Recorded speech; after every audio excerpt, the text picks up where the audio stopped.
All right, Nick, let's talk about the Green Bay Packers. This team has been on an absolute hot streak since the week 10 bye, beating the likes of the Bears, who they own, the 49ers, and the Miami Dolphins, coming out, whipping up on some people. But I think a large part of these wins have not only been the offense, but the defense has stepped up big time. You've seen a lot of big performances from this defense. And I think one player in particular has really been unleashed, been unlocked, and put together some of his best performances yet. Before we get into that, I'm Andrew, and this is Saturday Morning Inspection. All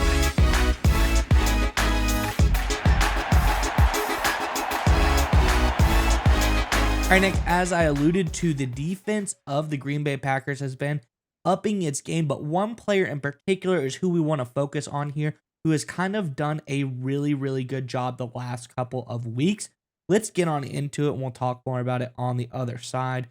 This is from Lombardi Ave. It says, it wasn't long ago the Green Bay Packers fans called for the team to bench Quay Walker. It made sense. Walker looked lost in run defense, missed too many tackles, and had far too many negative plays. Not anymore. Walker has played at an all-pro level, it's true, in the Packers' wins over the San Francisco 49ers and the Miami Dolphins, which is an ominous sign for the rest of the NFC North. If Walker has finally reached his potential in a new-look Packers scheme that should play to his strengths, look out. Quay's been playing his best ball, said head coach Matt LaFleur.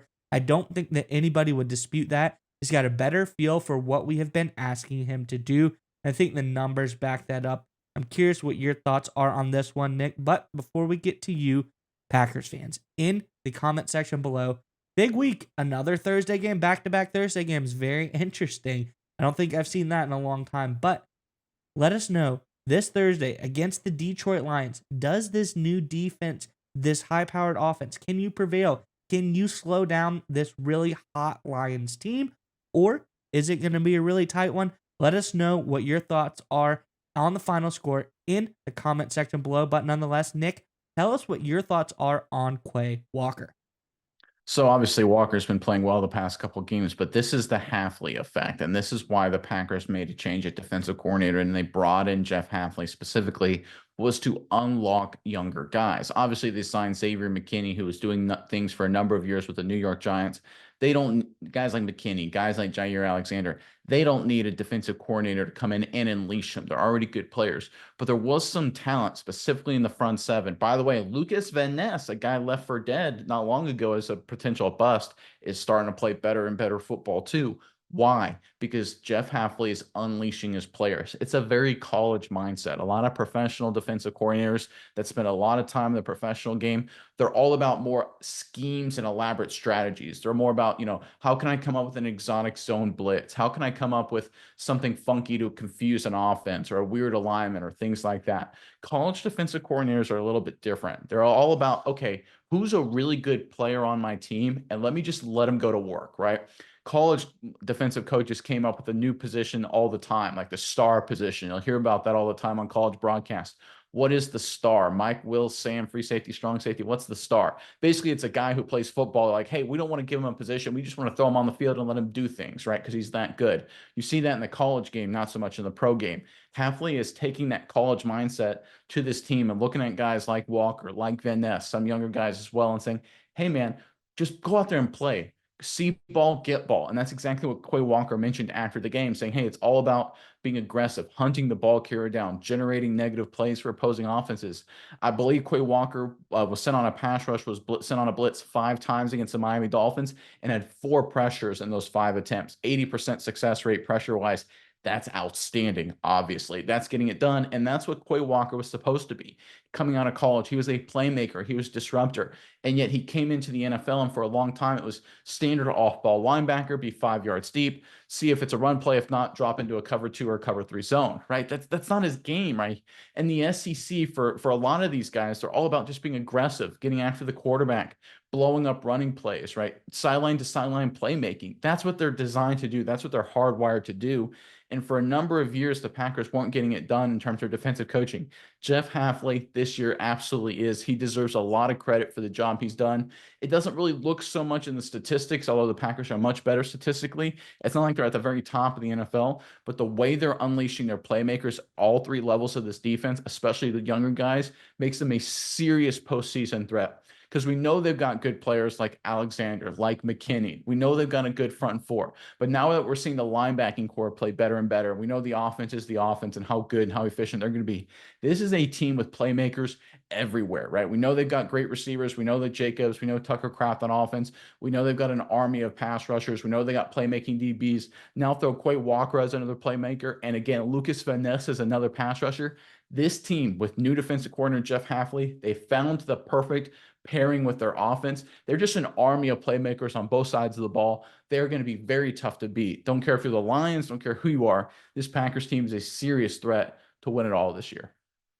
Yeah, Nick, and the thing I like the most that the Packers have been doing here, especially with a guy like Walker, is they didn't give up on him. They see the potential there, and throughout this season, it took till week 12, but they're like, all right, something here.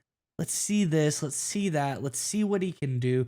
This is a guy who really, when you look at his run defense, pass rush grades, he hasn't scored above like a mid 60 all season. Then all of a sudden, you go to the San Francisco 49ers, who we all know is a terrible offense. They can't do anything. No, this is one of the better teams in the league offensively. I know they have a lot of injury concerns, but there's a lot of great players on that team, a lot of great weapons on that side of the ball. He absolutely explodes on the scene as that 91.4 overall defensive grade. Like they said in the article, all pro level of play by Quay Walker. 91.4 run defense grade, a 77.9 pass rush grade. He's all over the field like you talked about. His pass rush grade, pressure percentage off the charts lately. He's been doing really good. Then he comes into the Dolphins game and you're like, okay, is this an anomaly? Or can he back it up? And he absolutely backs it up as well with another 83.3 run defense grade, 76.9 pass rush grade. People were talking in the article, this guy, he looks lost in the run defense grade. No more. It's like he said, see ball, get ball. The picture has cleared for him, but I give props to Hafley. I give props to the Packers for not being like, all right, 11 weeks into the season, the guy hasn't performed the way we wanted to. We're just gonna bench him. We're gonna move on to the next person. We need somebody else. No, they said this is a guy that we saw. We drafted him first round. We knew that there's some potential here. Let's go ahead and just keep working with him, keep seeing what he can do, and we feel like something's there. It happened. He is playing at a very high level now. I think these are the kind of decisions that's going to change this defense for the Packers and allow them to make some deep playoff runs in the future. Yeah, and just one final point to end on. You're talking about playoff runs potentially. It's Quay Walker is having these games. Obviously, you mentioned the 49ers and the Dolphins. This is this Shanahan-McVay offense, right? That's where Kyle Shanahan, obviously in San Francisco, Mike McDaniel with the Miami Dolphins is from that same tree. A lot of what he's doing is what the Packers will need to do in the postseason, whether it's against the 49ers, whether it's against Sean McVay himself, Kevin O'Connell with the Minnesota Vikings, very similar offensive strategy. Even the Detroit Lions under Ben Johnson, very similar stylistically in terms of what the Shanahan offense wants to be. So Quay Walker, his performance, it's not just one-offs against a couple opponents. It's exactly what they will need strategically in these big-time matchups, and it's a great sign for the Packers.